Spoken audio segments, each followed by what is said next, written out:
dito naman, ibang klaseng emosyon yung nakikita natin, mga taong Okay nang ginagago. Ibang klaseng emosyon daw yung nakikita niya. Tanginan tong reporter na to. Tanga. Ibang klaseng emosyon daw yung nakikita niya. Ha? Tingnan nyo kung ano emosyon yung nakikita na itong tulonggis na ito. nag-cheer, no?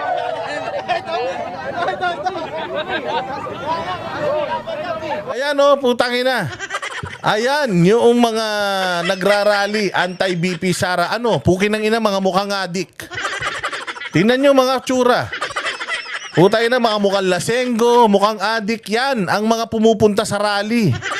Anti-Duterte rally. Ayan, tingnan nyo mga itsura. Oh, putay na, yung isa mukhang suminghot ng rugbing panis. Yung isa naman, puta, nung 3 weeks pa yata yung huling kain niya. Ito namang isan to, mukhang ninakaw pa yung sombrero sa kapitbahay. Tangina, mga mukhang kawatan eh. Talagang ang galit sa mga Duterte, yung mga pangit. Oo. O sige, pakinggan natin kung alam ba nila kung ba't sila nandito. Taga saan po kayo? Taga Muntinlupa po. Taga Muntinlupa. Bakit po kayo nandito? Nahablot lang po kami. Oh, puta na, hablot lang. Malamang napangakuan to ni Kapitan. Putang ina, may pangsyabu kayo. Pag sumama kayo, may pangbatak kayo. Akong bala, putang ina, rally ng mga adikto. Rally to ng mga pro-drugs. Rally to ng mga ng mga pro-criminal. Rally to ng mga pro-terrorism at komunism. O kaya pag sumama kayo, putang ina, meron kayong parapernalyas memya. Hindi nila alam ba't sila nandyan. Basta lang, tangina, layo nun na Mandaluyong to Quezon City. Mandaluyong to Quezon City, walang Diyo, ang layo nun. Pucha, magkakaparehas pa na sila ng damit puti. Kailangan magputi eh. Hindi ba? Yun ang usapan eh. O, puta, nakita mo tong mga to? Andiyan dyan, anong ginawa sa kanila? Ginutom. O, panoorin. Ano po?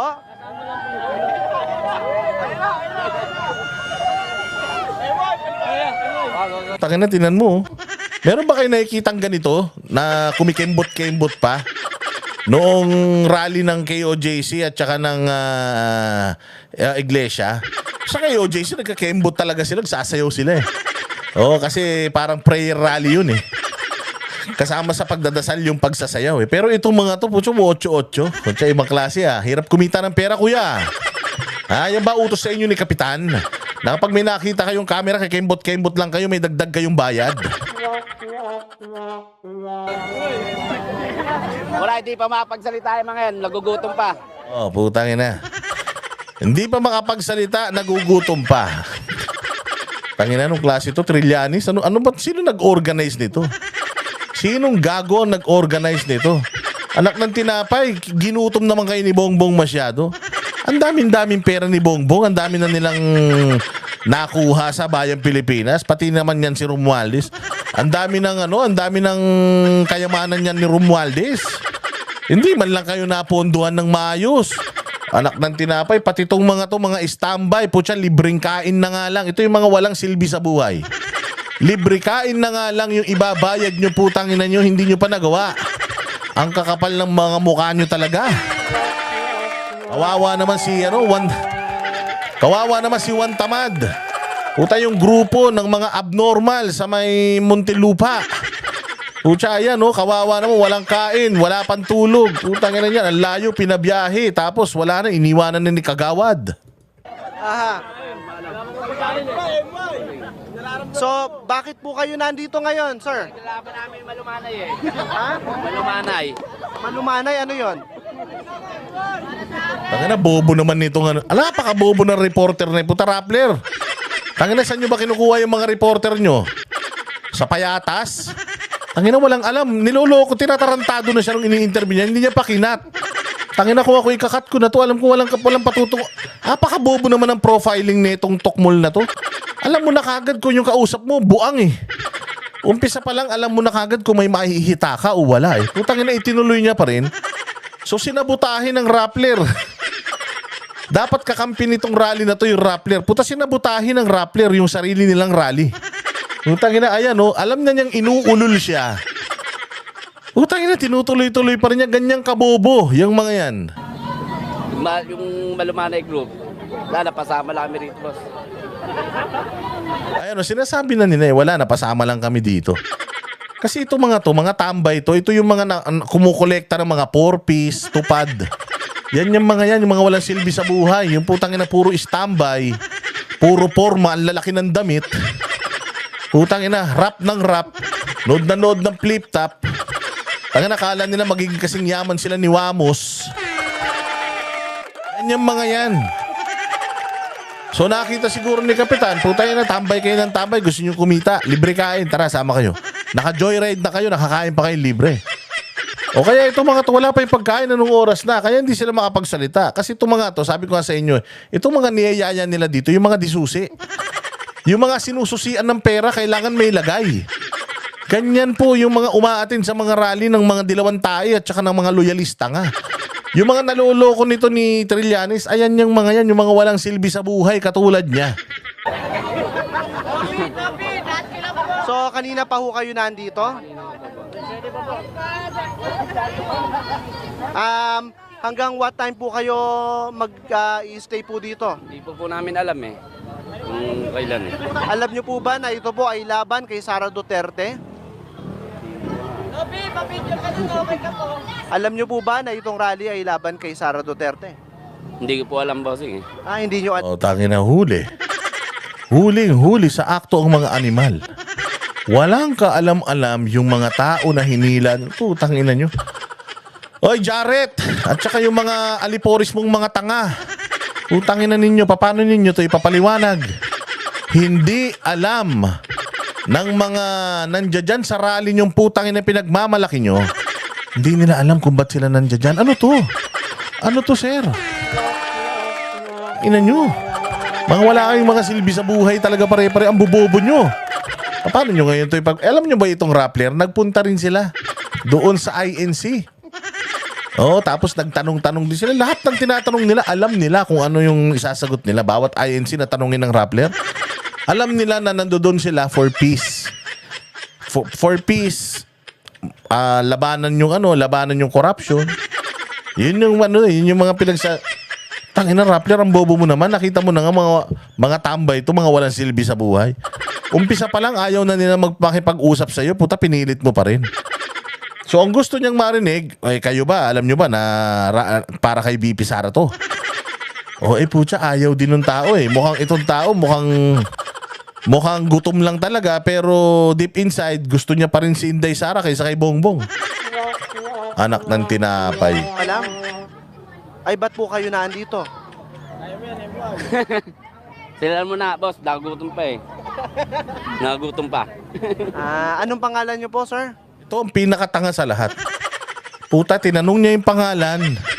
Tinanong niya pa yung apelyido. Pukinang inan to. Ano to? Bakit isusumbong mo sa nanay niya? Tanga rin ang puta ina reporter na ito. Ito na yung pinagmamalaki yung mga mainstream media.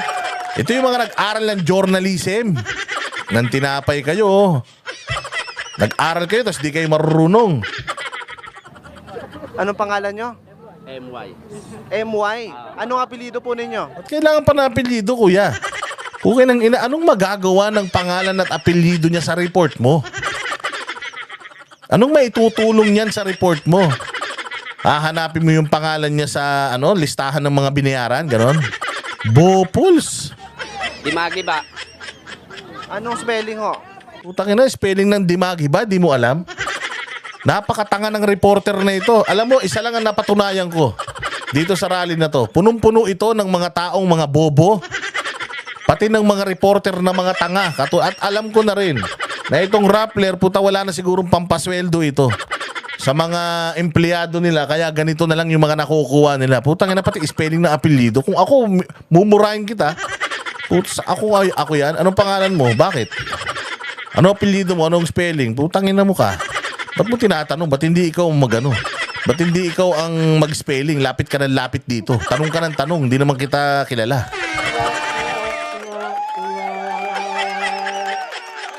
So kinukupal siya noong nini-interview niya. Kukupalin din niya. Akala naman niya uubra siya. Dimagi ba ho? Dimagi ba? Ilang taon na ho kayo? 26.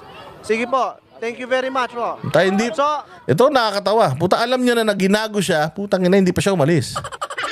Oh, tinuloy niya pa. kayo po, bakit po kayo nandito ngayon? Ina mo kuya, iniiwasan ka na. Ano pa bang gusto mong mangyari? Ayaw ka na nga nilang kausapin dahil bobo ka eh. Bakit po kayo nandito ngayon? Sinama lang po kami. Aha? Sinama lang po kami. Nino? Kung ano namin, kagawad. Ng inyong kagawad. Alam niyo po ba na ito ay laban kay Sara Duterte? Hindi po. Hindi po. Tanga. Putang ina, kung ako Rappler, tatanggalan ko na to ng trabaho. Umalis ka na, putang ina mo, bobo ka. Dami-dami may interview dyan. 100 yung pumunta dyan, na sumpungan mo pa tong mga ulul na to. Umpisa pa lang, niloloko ka na eh. Pero laban ito kay Sara Duterte, so bakit ka naandito? Napasama lang sa tropa. Napasama lang. Anong pangalan po ninyo? Reynaldo. Reynaldo ano po? Di magiba. Putang okay nang ina niya, isang lahi lang to. Pare-pares di magiba. Putang ina, ikaw, ang bobo mo talaga, dalawa pa naman yung, may ano pa na, mali. 4 pa naman yung mata mo, tatanga-tanga ka. Kaya nga tayo nagsasalamin para magmukha tayo matalino. Tangina, tinatarantado ka na, tinuloy mo pa rin. Binigyan mo tuloy kami ng content. Magagalit sa'yo si Jared niyan. Hindi niya alam kung paano niya to. Lalaki na naman yung butas ng ilong nun. Kakaya isip kung paano niya ipagtatanggol yung administrasyon dahil dito sa pukin ng rally na to.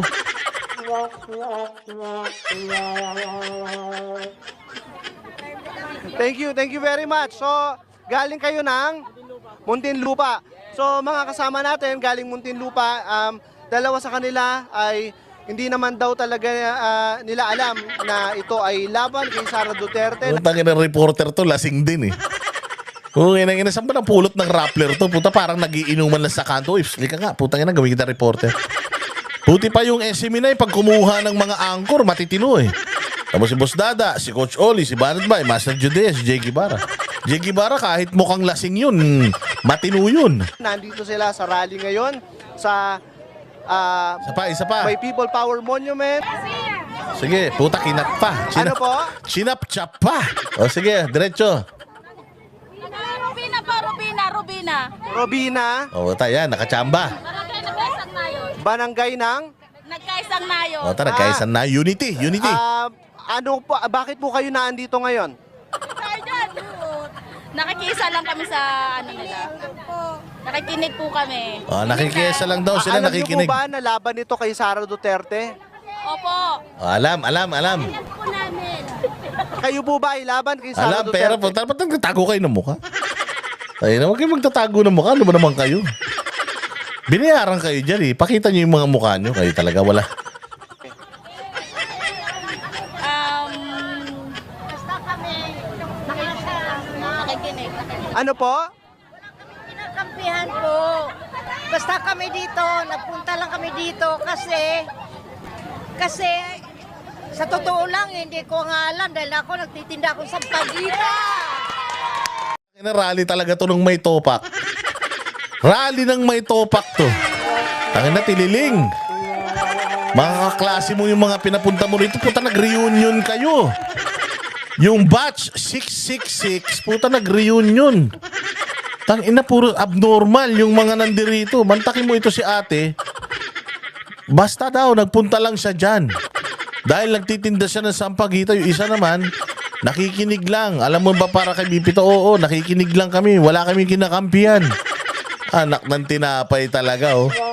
Oy, Jared. Tsaka yung mga putang ina, mga vlogger mong mga malalagkit. Oh, yung mga nagmamantika. Oh, paano nyo ngayon to? Ano? Paano nyo ngayon pagtatanggol to?